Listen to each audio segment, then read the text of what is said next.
Assalamualaikum warahmatullahi wabarakatuh. Materi kali ini, saya ingin menjelaskan tentang pemantulan cahaya pada cermin cekung. Ingat, ya, diharapkan apa yang saya sampaikan disimak dan dicatat. Oke, apa itu cermin cekung?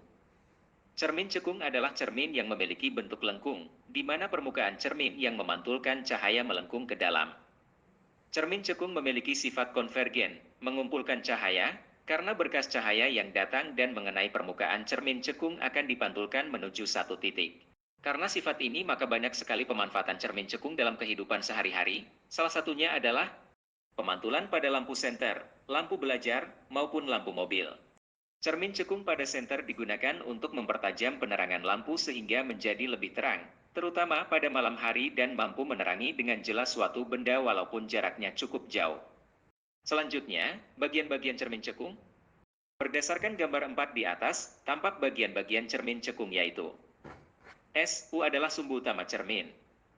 O adalah titik potong SU dengan permukaan cermin. R adalah jari-jari kelengkungan cermin.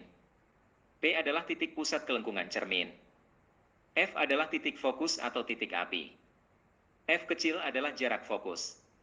Berdasarkan gambar di atas, dapat juga diperoleh hubungan antara panjang fokus, F, dan jari-jari kelengkungan cermin, R, yaitu F kecil sama dengan R per 2. Ingat, untuk memudahkan perhitungan, nilai F dan R pada cermin cekung diberi tanda positif, karena titik fokus dan pusat kelengkungan cermin berada di depan cermin.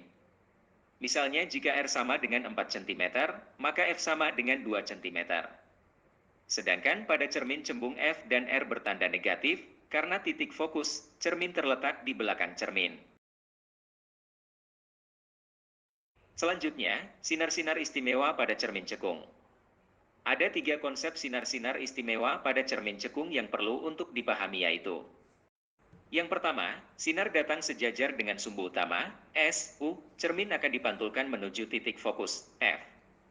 Kedua, sinar yang datang melalui titik fokus, F, akan dipantulkan sejajar sumbu utama, SU. Dan ketiga, sinar yang datang melalui titik pusat kelengkungan cermin, P, maka sinar tersebut akan dipantulkan kembali. Untuk melukiskan pembentukan bayangan benda, maka dapat menggunakan minimal 2 berkas sinar. Pembentukan bayangan pada cermin cekung sangat berbeda dengan cermin cembung. Pada cermin cekung, sifat bayangan benda yang terbentuk berbeda satu sama lain. Hal ini sangat tergantung pada letak benda tersebut di depan cermin. Maka dapat juga dipahami dan diingat dengan cepat, jika posisi benda kita bagi menjadi 4 ruang. Perhatikan gambar berikut. Berdasarkan gambar 8 di atas, diperoleh bahwa R1 adalah ruang benda 1, R2 adalah ruang benda 2, R3 adalah ruang benda 4, R4 adalah ruang benda 4, dan R5 adalah ruang benda 5. Berdasarkan hasil pembentukan gambar 8 diperoleh aturan umum yaitu R benda ditambah R bayangan sama dengan 5. Perhatikan tabel di atas. Berdasarkan tabel di atas dapat juga diperoleh pola yaitu bayangan maya selalu tegak dan bayangan nyata selalu terbalik. Untuk menganalisis pembentukan bayangan pada cermin cekung secara matematis, maka hasilnya tampak pada gambar 9 sebagai berikut. Berdasarkan gambar 9 di atas terdapat beberapa besaran yang harus dipahami yaitu SO adalah jarak benda ke cermin, SI adalah jarak bayangan ke cermin, HO adalah tinggi benda, HI adalah tinggi bayangan, F adalah jarak titik fokus ke cermin sama dengan panjang titik fokus cermin. Berdasarkan gambar tadi maka diperoleh persamaan hubungan jarak benda SO, jarak bayangan SI, dan jarak fokus F sebagai berikut. Spare F sama dengan spare SO ditambah dengan spare SI. Persamaan 1.3 di atas juga dapat dibentuk sebagai berikut. 2 per R sama dengan spare SO ditambah spare SI. Dengan menggunakan gambar yang sama, maka diperoleh juga persamaan perbesaran bayangan yang dilambangkan dengan M yaitu M sama dengan garis mutlak S I spare SO atau H I spare HO.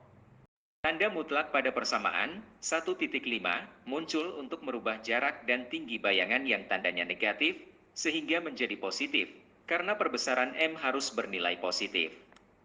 Perbesaran M tidak memiliki satuan, karena merupakan hasil bagi dari besaran yang sama. Untuk perbesaran M, berlaku jika M sama dengan 1, maka jarak tinggi benda asli atau nyata sama dengan jarak tinggi bayangan. M lebih besar dari 1, maka jarak tinggi benda asli atau nyata lebih kecil jarak tinggi bayangan.